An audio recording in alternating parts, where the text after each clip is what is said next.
Criado para avaliar o desempenho dos estudantes no final da educação básica, o Exame Nacional do Ensino Médio, o Enem, foi reformulado com o passar do tempo e hoje uma importante ferramenta de seleção usada pelas universidades públicas e particulares. Do Enem derivam aí, então, alguns programas de bolsas e financiamento estudantil para universitários. Para o site CRM Educacional, trata-se de um mecanismo fundamental para o acesso à universidade para uma legião de estudantes, sendo assim, então, uma peça essencial para a educação do país. Mas então, para ter um bom desempenho na prova, é fundamental que o estudante esteja muito bem preparado. E é sobre isso que a gente vai conversar no Conect-nos de hoje.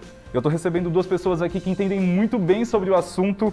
Professor de Atualidades, História e Sociologia, João Paulo Silva. João, prazer te receber aqui. Boa tarde, prazer também estar aqui, conversar um pouquinho com vocês. Recebo aqui também a professora de Literatura, Kelly Neotti, que é professora de Literatura, de Produção Textual e de Língua Portuguesa, né, Kelly? Tudo bem? Tudo bem, obrigado pelo convite. Vamos aí ter um papo bem gostoso hoje. Com certeza, eu que agradeço vocês dois, né, por terem aceitado. É isso, gente. Começa agora o Conect-nos, então, falando sobre Enem. E eu já quero perguntar para vocês se vocês concordam com esse texto que eu li aqui, da importância do Enem ainda hoje, assim. Fazer a prova do Enem é realmente muito importante para os estudantes? Bom, quando a gente analisa o Enem, né, quando eu estava analisando o Enem, a gente vem estudando e com as mudanças que está acontecendo nele e vendo que até as universidades federais estão usando o Enem como base para a aceitação de alunos, é primordial a gente incentivar os alunos, as pessoas fazerem o Enem, porque é uma peça-chave para entrar em universidades e também para escolhas das universidades. Então é primordial as pessoas se prepararem, os alunos se prepararem para esse momento, né? Porque, como eu disse, até as federais já estão usando a nota do Enem como parâmetro. Uhum. Pensando num país sério, assim, que pensa em educação, que quer investir em educação, que é um passo importante para o desenvolvimento de qualquer país, também olhar para o Enem assim e conseguir avaliar o que precisa melhorar na educação do país como um todo, o que o estudante consegue levar do ensino médio. Agora está tendo todas essas mudanças também de ensino médio, também para se adequar ao Enem, né? Mas o que ele pode levar de bagagem, assim, ele conseguir visualizar no Enem, nessa prova, o futuro dele, que ele vai seguir na faculdade. A gente incentiva o máximo possível a estar na universidade, essa necessidade do ensino superior e tudo mais. E também para que ele possa avaliar tudo aquilo que ele aprendeu, tudo aquilo que ele viveu através da prova do Enem também. Uhum, é realmente muito importante, né? E aí, ao longo do tempo, então, o Enem foi se reformulando, foi mudando. E eu queria que a gente tentasse trazer para quem está nos escutando quais essas mudanças mais significativas que o Enem teve ao longo dos anos. Por exemplo, a gente sabe que no ano passado tiveram aí algumas alterações. O que mudou?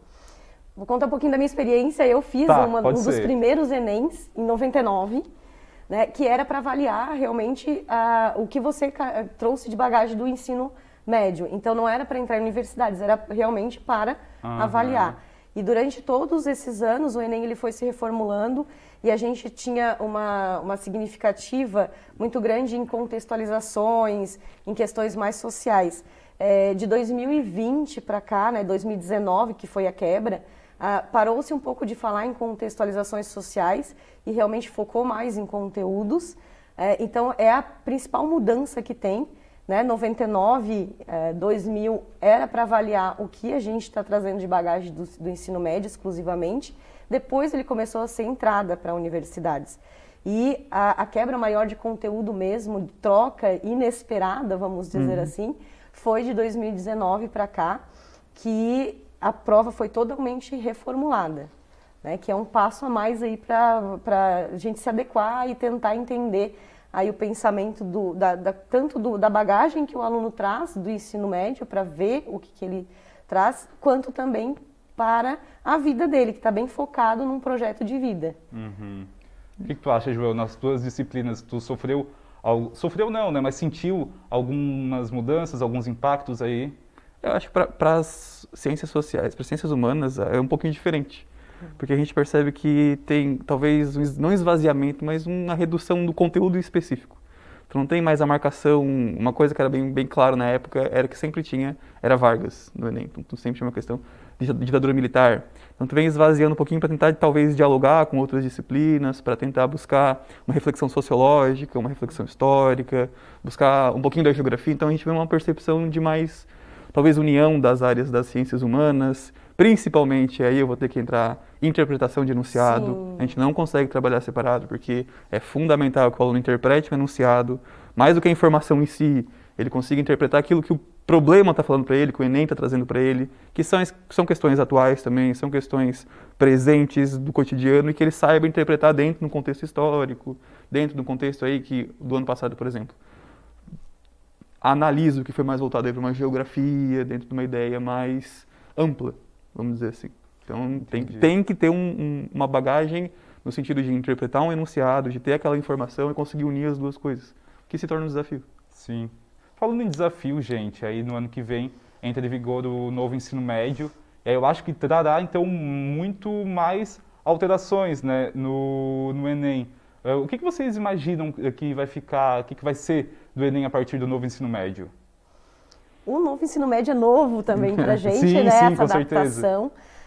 Mas eu tenho uma expectativa, né, que pode ser ou não atingida, mas que o vestibular seja também, o Enem também seja direcionado à área afim que o aluno, né, determinar.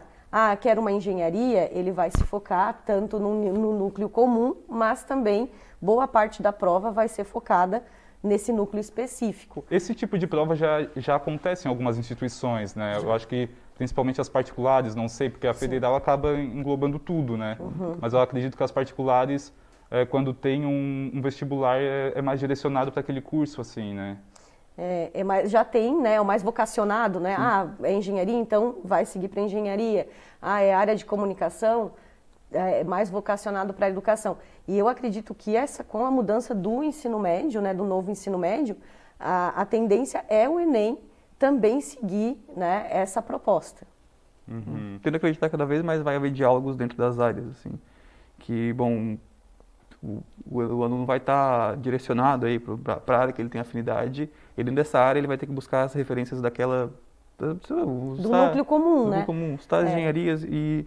Coisa que eu só espero que ainda haja investimento na arte, na língua portuguesa. Eu espero que não haja um esvaziamento disso. Eu acho que isso é fundamental. É o que a gente espera, né? Até porque, se a gente for analisar o Enem em si, ele é intertextual, né? Uma questão de literatura, ela não é só literatura. Uhum. Ela é geografia, ela é história, ela é sociologia.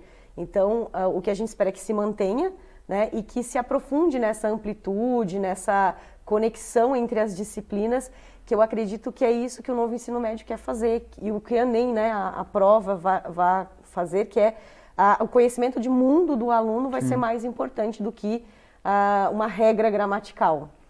Pois é, as instituições, na verdade, vão ter que se preparar, eu acho que muito bem para isso, né? Porque agora ficaram obrigatórias só língua portuguesa, matemática, língua estrangeira inglesa, né? Que é o inglês ou uma outra língua. Então, as outras são opcionais. Aqui na SATIC, por exemplo, a gente sabe que eles vão manter boa parte ali do currículo, né? Eu acho que deve ser uma tendência, então, para as outras instituições também, justamente por essa questão, porque chega numa prova do Enem, por exemplo, se o aluno não está preparado ali para aquelas disciplinas, elas aparecem, mesmo que indiretamente, né? Sim. Então é importante que se mantenha essa tradição, por exemplo, de estudar arte também, né? Sim. Acho que é fundamental, assim. O que se espera, tipo assim, quando a gente vai, não se esvazia, né? Tipo, vou fugir de redação, vou fugir de literatura. Mas não dá. A gente sabe que mais ali na frente, uma questão do mercado de trabalho, precisa saber dialogar, precisa entender, precisa do português, precisa da literatura, precisa da produção, precisa da história, precisa da interpretação, precisa saber lidar com essas áreas. Então é necessário toda uma discussão para pensar ensino médio, Enem. Assim, se o Enem é o objetivo, então o Enem tem que estar muito bem colocado, muito bem pensado, para que a escola ou as escolas consigam atingir esse objetivo e que esse objetivo não seja restrito. Não vou fechar o aluno na casinha e dizer, não, tu vai fazer só matemática. Quero fugir de matemática, vai fazer só tal coisa. Mas que, mesmo com essa reforma, mesmo que o aluno ainda consiga caminhar pelas suas próprias pernas, vamos colocar assim, ele ainda consiga interpretar. Não precisa fugir de uma disciplina. Porque vai ser importante para ele. Vai ser necessário para ele. Falando em coisas que o aluno precisa, eu queria ouvir a opinião de vocês também sobre o que um aluno precisa para ter um bom desempenho na prova do Enem, assim. Como ele deve se preparar, quais são as dicas que vocês dão para os estudantes de vocês? Bom, a primeira dica que eu sempre trabalho é o planejamento. É o primeiro de tudo, é o planejamento. E esse planejamento vai englobar conhecer primeiro o edital. Não adianta querer ir fazer um Enem sem você ler o edital, sem você saber como é a prova, o que eles cobram na prova. Então, o primeiro passo, antes de qualquer outra coisa, é você conhecer a prova e logo em seguida, antes de começar qualquer revisão ou qualquer cronograma que você tenha, é você saber o que você quer fazer. Qual universidade você quer pleitear? Porque existem formas de fazer a média. Mesmo utilizando o Enem, algumas universidades usam médias diferentes na hora de calcular. Como assim, Kelly? Média aritmética ou a média ponderada. Né? Então, se a universidade que eu escolhi fazer o curso, a partir da prova do Enem, ela faz a média aritmética, é dividido por 5, cada área de conhecimento vale uma nota, né, total, e depois é dividido por 5. Então, você tem que conhecer todas as áreas de conhecimento. Uhum. Se a universidade que eu quero fazer faz a opção pela média ponderada, aí é pelo curso que eu escolhi. Então, eu vou estudar diferente. Se eu quero medicina, eu vou estudar diferente do que se eu quiser uma engenharia. Porque na medicina, não que a literatura não vai ser importante, ele vai ter que saber por causa do contexto, mas a nota maior dele vai ser na parte de ciências. O que mais vai pesar na média ponderada para ele nessa universidade vai ser a média da área de natureza, ciências, química, física. Então, assim, primeira coisa é ler o edital e determinar qual universidade que eu quero fazer e qual curso que eu quero fazer. Porque eu tenho que saber o que a universidade vai avaliar no meu Enem. Tem também as internacionais, né? Recentemente, aluno daqui mesmo foi aprovado em universidade em Portugal, na Inglaterra. Então, a gente vê um intercâmbio que está começando a ser forte, assim. Então, talvez até tu pensar fora do país. Uma oportunidade que te abre para tu estudar fora do país com bolsa, muitas vezes. Gente, mas isso não me passaram quando eu estava no meu ensino médio, que eu fiz o Enem, tá? Porque para mim, só passaram assim, ó, tem a nota total ali do Enem e tal. A única coisa que eu lembro que a gente tinha muito medo é que se zerasse em alguma das disciplinas, aí a tua redação nem seria corrigida, algo nesse sentido. Se zerasse não sei se isso ainda se mantém ou não. Mas essa questão de que dá para as universidades avaliarem de formas diferentes é novidade para mim. Cada universidade vai avaliar, eles têm um processo avaliativo, não é a nota total do Enem. Tem universidade que escolhe a aritmética, aí você tem que saber de todas as questões, você tem que saber de todas as áreas de competência que o Enem cobra, porque daí é dividido por 5. Né? Então, quanto maior tua nota em cada área de conhecimento, melhor você vai. Só que se for média ponderada, que se a universidade escolher média ponderada, eles vão olhar para o curso que você quer se focar e eles vão ver daí você tem que se focar naquela competência, não que as outras você não seja importante, mas é aquela competência que vai valer mais. Muito bom. Então já está assim. Então muitos alunos não sabem, né? E acabam, vou fazer o Enem. E, por que eu não passei nessa universidade? Porque daí a média era ponderada e não uma média aritmética. Aí eles acabam se perdendo. Aí depois de você conhecer isso, de você saber isso, você vai para o cronograma. Aí é cronograma, ou é semanal, ou é diário. Não adianta você, hoje eu vou estudar isso, sem estar anotado. Né? Inclusive, a gente, quando eu comento o cronograma, é por disciplina, né? Química. Começa a dar coloca lá o nome do conteúdo que você vai estudar, né? E o dia que você vai fazer química, o dia que vai fazer português, o dia que é matemática, para poder se organizar e ir fazendo o xizinho, ok, né? Ok, e por conteúdo. Pois é, Kelly, mas aí assim também, né? Existe alguma forma de saber o que estudar mais direcionadamente, assim ou não? Eu estudo tudo mesmo, vou na sorte, porque aí o Enem é sobre o ensino médio, então, tipo, primeiro, segundo, terceiro ano, eu sei que no terceiro ano, normalmente, as questões já são mais voltadas, né, a vestibulares e tudo, mas o que vocês indicam, assim, quando o aluno quer começar a estudar e não sabe por onde começar? Sempre quando tem essa pergunta que tem, né, na sala, eu vou pegar literatura, né? Professora, eu quero estudar para o Enem, o que eu vou estudar na literatura? a gente vai pelo um padrão, claro, das últimas 5 provas, né? O que está sendo cobrado. Agora das últimas 3, né? Porque agora das últimas 3, né? Menor. É, um pouco menor. E a gente faz assim, olha, das 10 questões que tem ali, 5 é tendência contemporânea. Então, o teu foco é tendência contemporânea. Só que não pode esquecer os demais, porque a tendência contemporânea depende de todas as disciplinas. O que eu sempre faço é, pega tudo que a gente estudou, o foco é tendência contemporânea. Só que para isso eu vou me dedicar nisso. Só que lá, mais assim, perto da prova, eu vou dar uma revisada num conteúdo que eu sei que não cai tanto, mas eu não posso desmerecer. Então, assim, claro, o exemplo da literatura, né? Tendências contemporâneas, mas tem que estudar as outras, só que com menos intensidade do que você estudar aquela que vai cair mais. Então, esse é vamos dizer assim, a continha que a gente faz. É por isso que é importante ter um cronograma e além de um cronograma, tem que ser um cronograma estratégico, né? Sim. Para a questão de atualidades, eu acho que segue essa mesma linha, então, né, João? A atualidade vai ser muita leitura. Assim, às vezes até a gente... No momento que a gente está vivendo, atualidades eu acho que é uma das coisas mais difíceis, né? Porque todo dia acontece alguma coisa diferente. Então, socorro, o que vai ser dessa prova? A gente até tem que dar um recorte, assim, meu Deus, vou estudar atualidades de ontem. Não, tu pode estudar quando está sendo no Afeganistão, por exemplo. Tu pode estudar entendendo um contexto, né? Tu vai pegar aquilo lá e aplicar na prova, que às vezes não é o caso. Mas tu vai entender, por exemplo, vou usar o exemplo que está mais vigente agora, Afeganistão, crises e tudo mais, que é o contexto migratório, que é o contexto de direitos humanos, é o contexto assim. Tu tem que ler dentro daquela atualidade, daquele fato, uma leitura dinâmica e uma leitura completa de entender, isso aqui é história, isso aqui é União Soviética e Estados Unidos, isso aqui é imperialismo. Tem que entender sociologia, tem que entender humanidade mesmo, né? Sim, a humanidade. Essas pessoas estão migrando, elas não são números, elas não são só mais pessoas. Então tem que entender dentro daquele fato tudo que ele desencadeia. Por que está acontecendo crise migratória? Assim, mais do que ler, a gente sempre chama de leitura crítica, né? Leitura crítica. Tu entender, por exemplo, vi num portal de comunicação. Que portal é esse? Ele me garante que essa informação é segura? Beleza, não concordo com esse portal, eu pesquiso em outro. Ah, mas vai levar tempo. Vai. E é exatamente isso, vai levar tempo.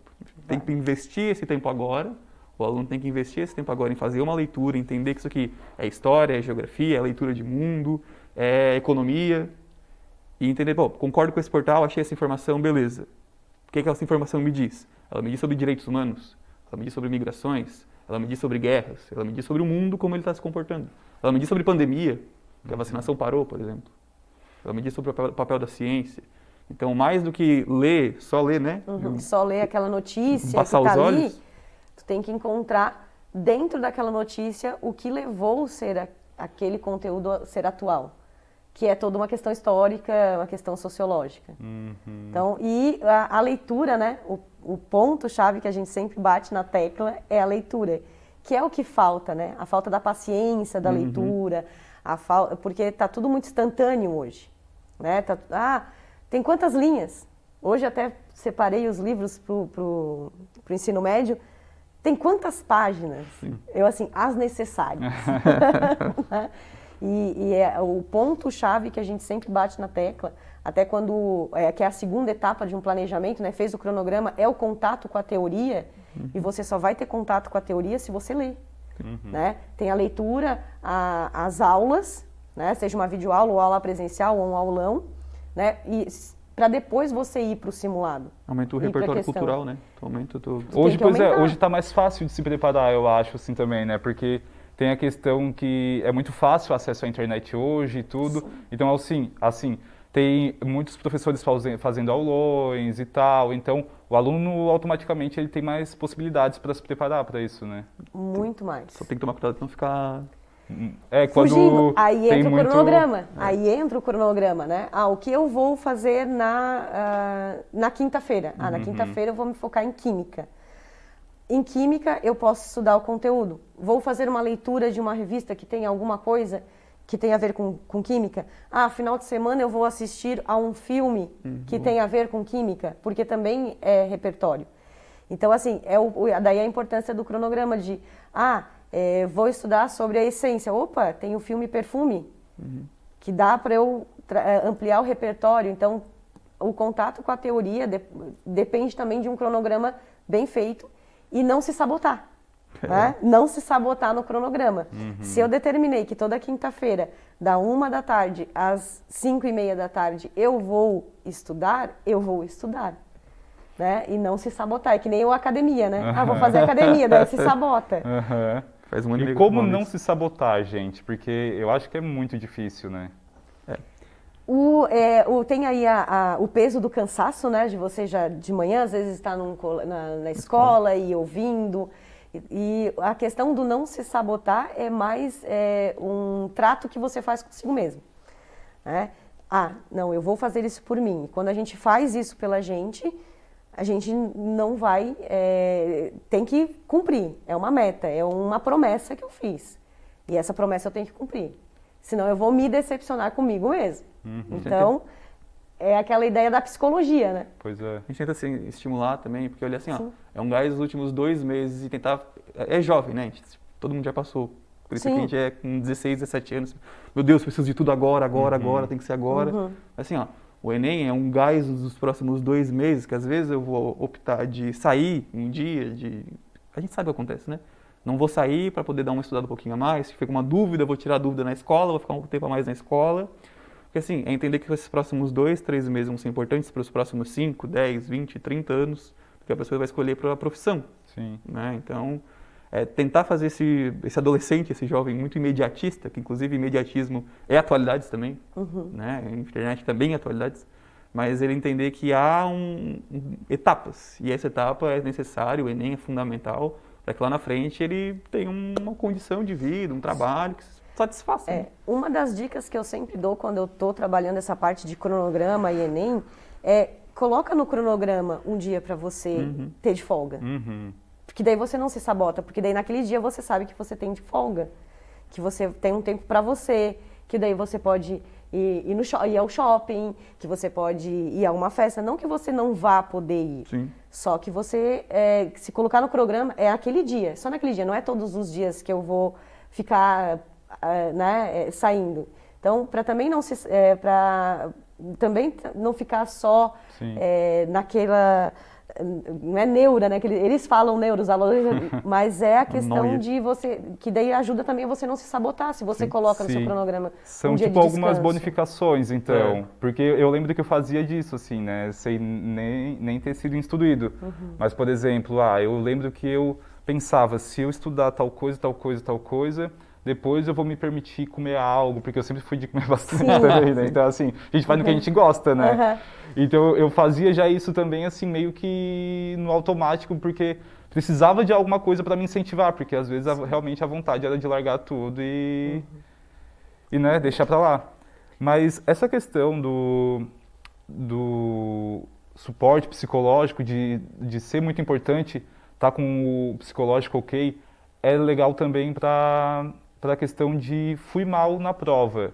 Como não desistir, como não me desmotivar, como ficar motivado para tentar mais uma vez. Como é que vocês recomendam os alunos que não tiveram um desempenho tão ok, não conseguiram aí uma vaga na universidade?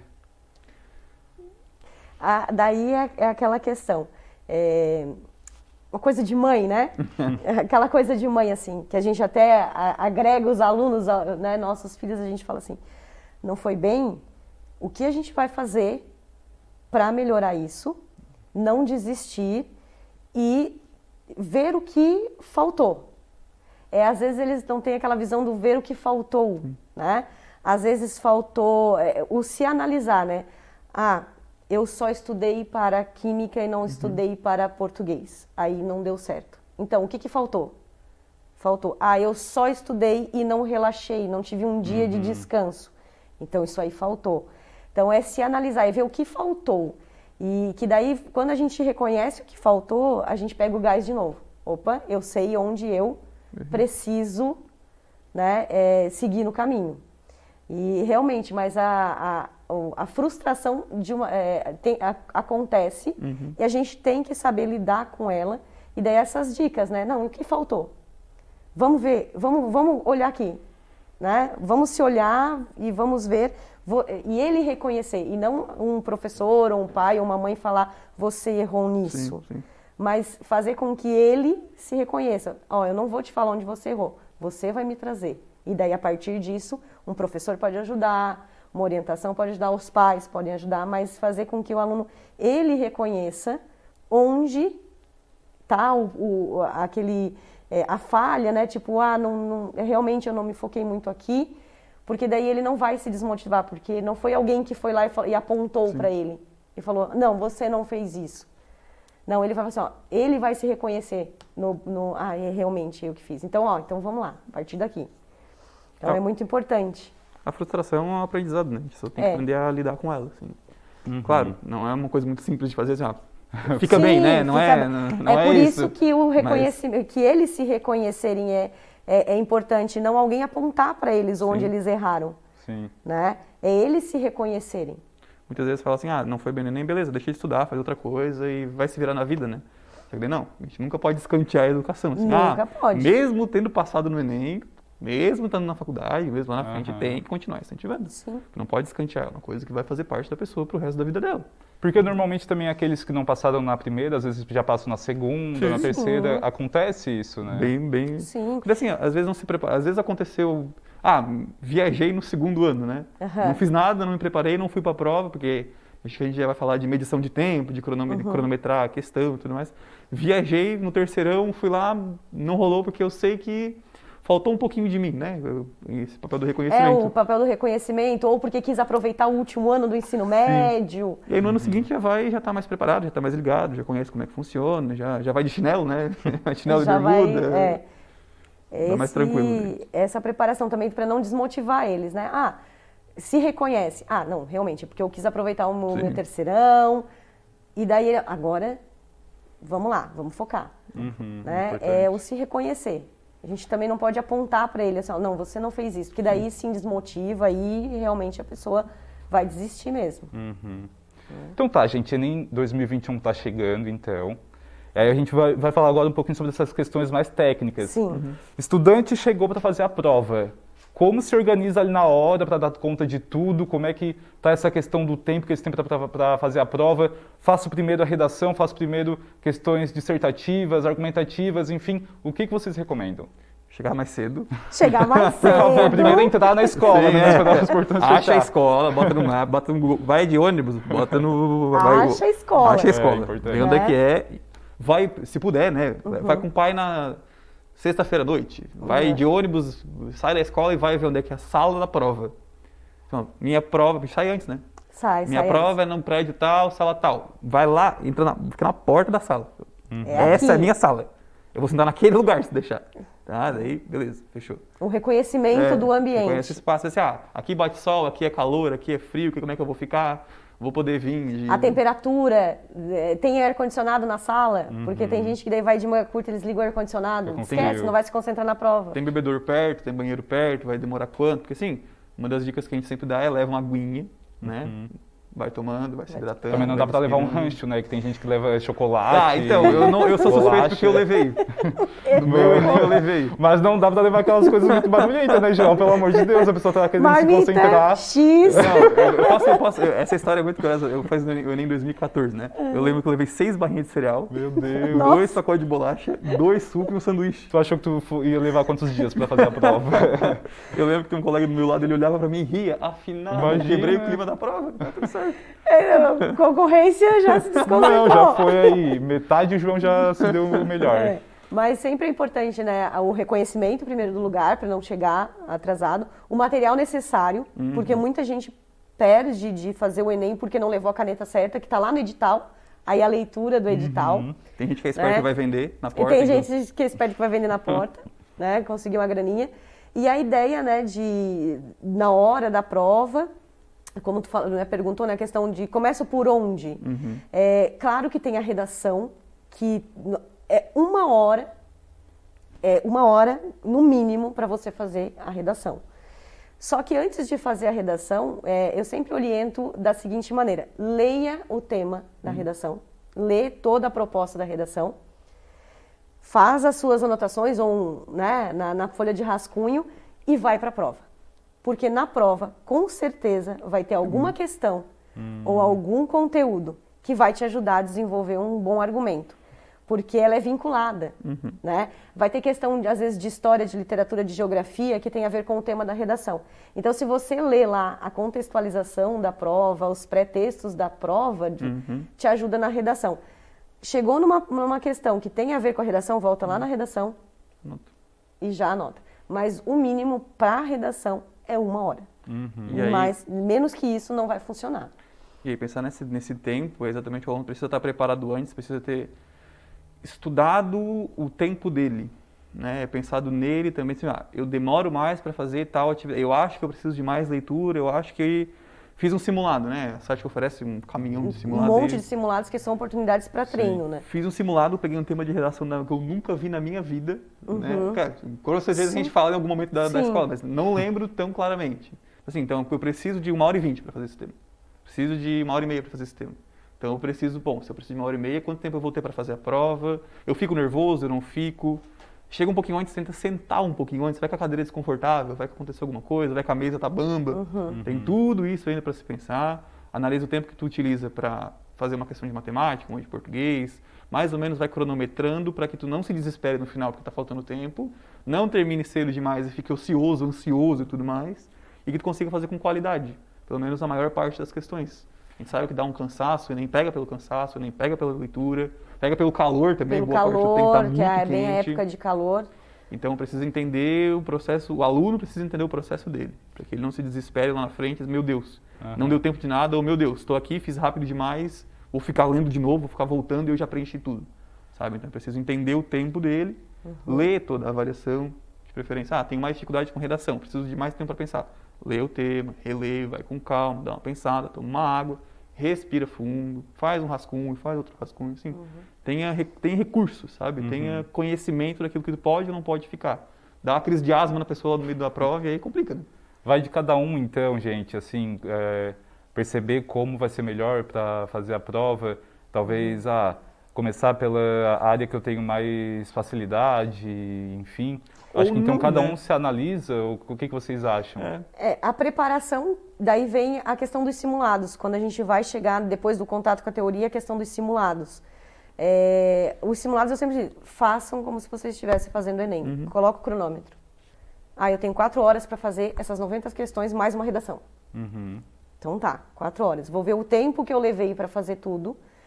Numa prova anterior, pode ser uma prova anterior, faz toda a redação, faz toda a prova. E daí vê, no outra vez que for fazer outro simulado, no primeiro começa pelas questões mais fáceis, depois vai para as mais difíceis. No outro simulado, que for fazer em casa para treino, né, começa das mais difíceis, depois para mais fáceis. E vê a questão do tempo, qual se sentiu mais confortável. Né? Eu me senti mais confortável começando das disciplinas que eu tenho mais afinidade, porque daí me deu uma tranquilizada e eu consegui desenvolver a prova. Não, eu preferi fazer da mais difícil, que daí eu estava nervosa, daí eu já fui amenizando e para depois para ir para as mais fáceis. Estava mais descansado às vezes, né? Porque daí tu já está cansado. Aí se tu vai fazer uma questão às vezes mais difícil, então assim, vai do aluno. Às vezes o aluno, mesmo cansado, ele consegue fazer uma questão difícil. Mas tem aluno que, cansado, depois de 4 horas de prova, vai ser mais fácil para ele fazer uma questão mais fácil. Porque senão começa o chute, né? Sim. No final. Então, assim, o ideal é fazer pelo menos 2 simulados, depois que tu teve contato com os estudos, cumprir o cronograma, 2 simulados, vendo de que forma você se prepara melhor. É das mais difíceis para mais fácil, das mais fáceis para mais difícil. É começando pela redação ou não? Então, é questão do treino mesmo. Do exercício. Tem que exercitar, não adianta. Kelly, falando em redação, vamos lá. Por que é tão temida essa tal da redação, Kelly? Por que o pessoal ainda tem tanto medo e também por que é tão importante se preparar bem para a redação? Porque boa parte da nota do Enem vem da redação. Né? Boa parte. Não adianta você fazer uma prova, gabaritar a prova objetiva se você zera na redação. Esquece. Então, assim, a redação ela é bem temida porque a gente não sabe o tema. Uma, porque você vai sem saber o tema. Porque a gente se prepara durante todo o ensino médio com várias temáticas, a gente desenvolve estrutura. Por mais que o aluno saiba a estrutura, o que é uma introdução, o que é um tema, qual o argumento, ele não vai ter ali para pesquisar, às vezes, um livro de história ou de literatura para fazer um argumento, para ajudar ele. Ele tem que estar na cabeça. Uma alusão histórica. Uma alusão histórica. Então, assim, aí eles vão com medo da redação, porque não sabem o tema, então não teve uma leitura prévia para se preparar, para ver que tipo de argumento ele vai usar. Então, daí é a temida parte do vestibular, porque o contato que eles têm com o tema é na hora. Até 2019 foi um tema extremamente que nunca ninguém tinha comentado na vida, que foi a questão de acesso ao cinema. Democratização do acesso ao cinema. Foi onde pegou. Os temas normalmente pegam o pessoal de surpresa, assim, ou já dá de prever mais ou menos? João, falando principalmente na questão de atualidades. Eu até vou, só deixa eu fazer o dedo aqui, porque, por exemplo, em 2018, eu acho, foi a questão da mulher, da violência foi a questão da mulher.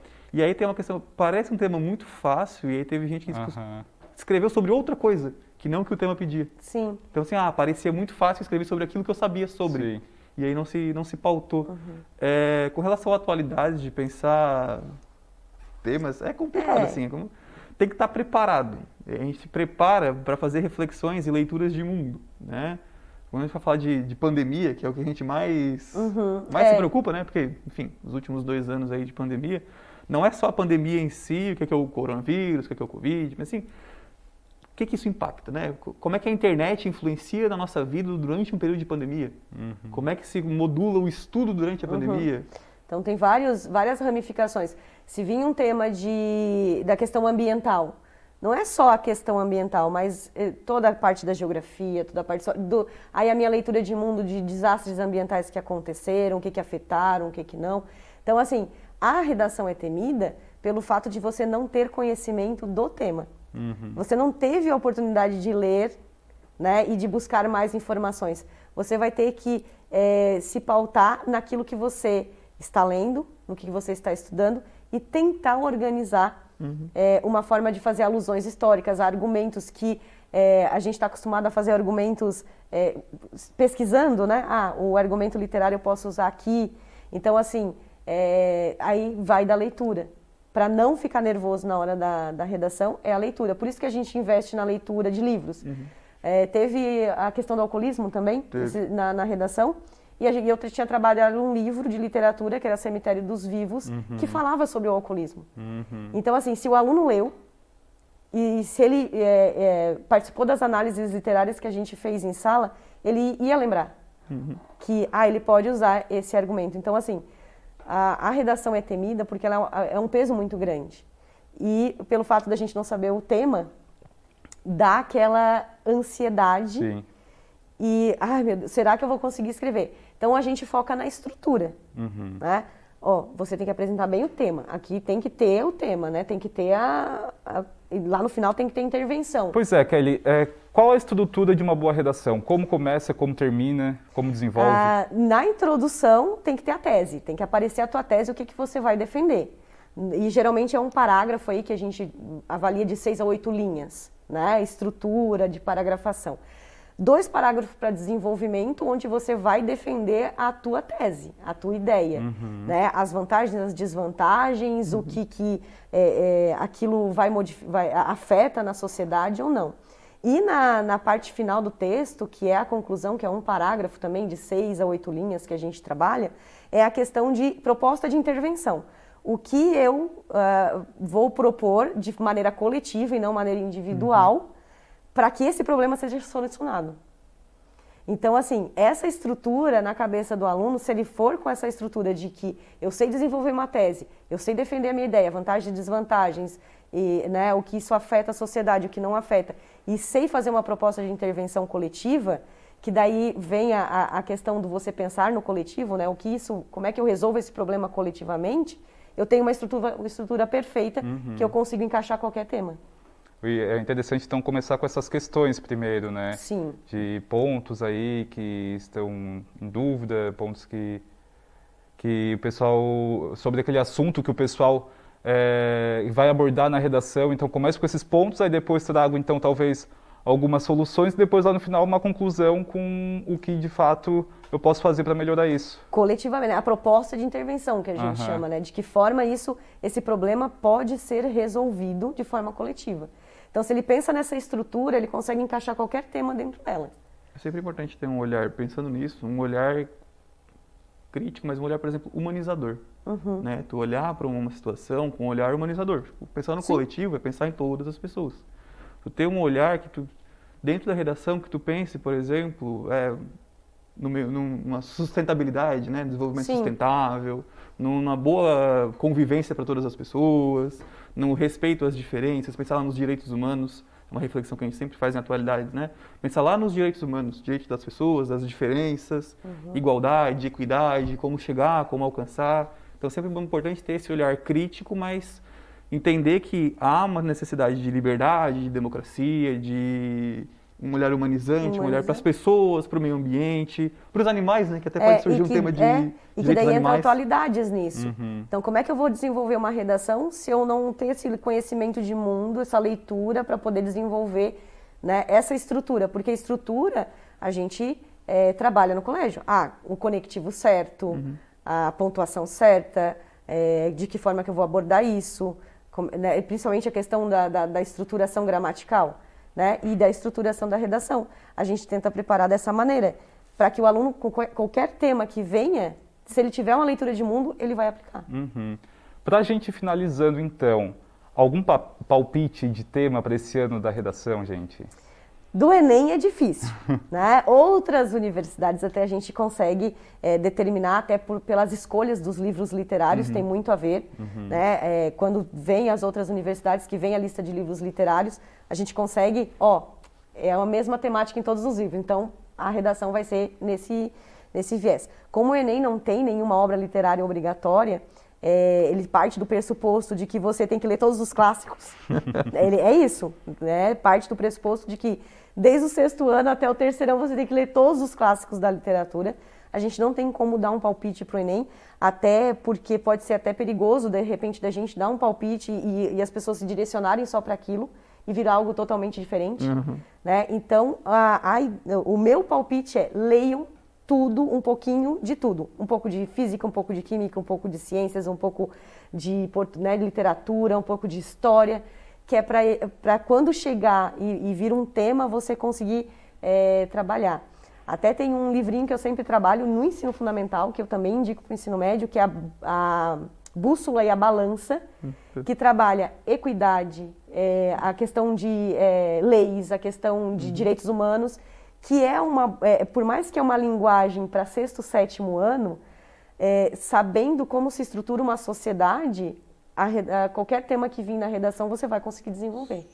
Fica a dica, então. Fica a dica, a Bússola e a Balança, é bem legal, para ampliar aí e estar preparado. É importante pensar também de um tema que gere o argumento, né? Que gere... Sempre sou vai a favor gerar ou argumento. contra, né? Então, vai ser racismo. Ninguém é a favor do racismo, né? Existe um olhar, existe uma discussão dentro daquele tema. Então, assim, talvez cota seja um pouco forte, mas um tema que vai gerar uma possibilidade de tu defender um argumento, um ponto ou outro, assim. Então, se a gente pensa em temas mais gerais, assim, acaba parecendo que mas é um olhar que já é difícil tu ter um argumento contrário ou favorável. Então, assim, pensar temas que gerem a possibilidade de argumentar, né? Que gerem o debate, de argumentar. que gerem... Dificilmente num Enem vai cair algo como racismo, porque você não tem como colocar o pró e o contra. Geralmente são temas em que você consegue analisar vantagens e desvantagens, prós e contras, que você consegue embater argumentos. Então, temáticas muito que não vão te dar a possibilidade de fazer esse embate, possivelmente não é cobrado no Enem. É cobrado em outras universidades, mas no Enem é uma linha em que você pode fazer esse embate. Eu lembro até do meu Enem, que era 2014, que era a propaganda infantil. A propaganda infantil, que você pode fazer um embate entre com as vantagens, com as desvantagens, o que afeta e o que não afeta. Inclusive, é sempre pensar nisso. Eu defendi a propaganda infantil, propaganda para então, criança. vai te dar essa possibilidade.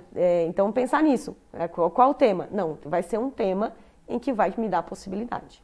Perfeito, gente. Perfeito. Deu para esclarecer muitas dúvidas aí sobre o assunto. Com certeza, o pessoal que assistir aí, que estiver assistindo, já vai, e for fazer a prova, já vai fazer a prova já com uma outra visão, já mais preparado, né? Kelly, muito obrigado por ter vindo aqui, por ter participado, ajudou bastante, esclareceu bastante. Que bom, obrigada também. Espero aí que tenha ajudado um pouco também os alunos, o pessoal, né, de casa. E se planejem, vamos lá. Importante. E estamos aqui para ajudar também, né, com a discussão, até em sala de aulas, né, os alunos que estão nos prestigiando, né, venham para discutir com a gente em sala, né, e também o pessoal que está assistindo em casa, que quer aí, às vezes alguma dica, tem as nossas redes sociais, também podem perguntar lá no direct, que a gente, né, ajuda aí. Com certeza. Obrigada. João, brigadão por ter participado também, trazer o teu conhecimento aqui pra gente. Eu agradeço bastante, sempre que precisar estou disponível, para os alunos também que quiserem encontrar no corredor. Eu recebo bastante mensagem no direct já. Sim, no direct. Já está respondendo no direct. Mas qualquer dúvida que tiver, não sei o que está rolando, não entendi o que isso aqui tem a ver com o Brasil, não entendi qual é a reflexão que eu posso trazer para o conversa, a gente faz uma análise, faz uma conversa sem problema, o máximo que a gente puder ajudar, a gente vai estar ajudando. Perfeito. E esse foi o Conecte-nos então falando sobre o Enem. A você que nos assistiu, muito obrigado e até a próxima.